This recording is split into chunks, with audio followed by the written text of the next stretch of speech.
So Andy is with Century 21 in El Cajon. He's been in the real estate business and a licensed salesperson since 1975. And in that time, he's helped about 1,300 families. You've done 1,300 transactions? 1,300 to 1,600, somewhere in that range. Wow. To buy or sell their home. There are many qualities and skills that go into being an excellent real estate professional: integrity, in-depth community and market knowledge, marketing savvy and effective negotiation skills, and a high-quality professional network, all of which are hallmarks of how Andy works. Thank you. I appreciate that. Yeah.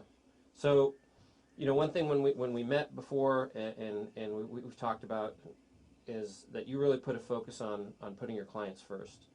Yeah, when I first came into business, the two things that I was going to focus on was to learn as much as I can about the business so I could help my clients, and then not to let commission get in the way of giving them advice as to what might be a good way to go or not go. So it just feels good when you can give them help them take away some of the fears that they have when they're buying and get them to the close of escrow so they can enjoy the house after the process. Right.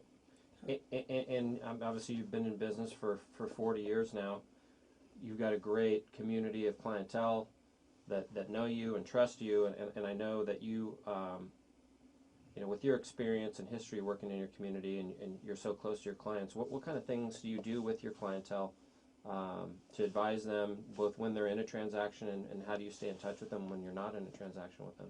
Well, when we're in a transaction, basically it's communicating the steps as we go along, and even if there's problems, to let them know there may be problems you have to work with, instead of them just finding a big, you know, you're in the transaction, they think everything's going smooth, then all of a sudden, bam, something comes up and they're not told about it, then they can get upset about that. So it's communicating the pluses and the minuses, not all of the negative things if you're going to be able to solve them quick or something like that. Mm-hmm. So I think it's just the communicating with them and keeping in touch with them.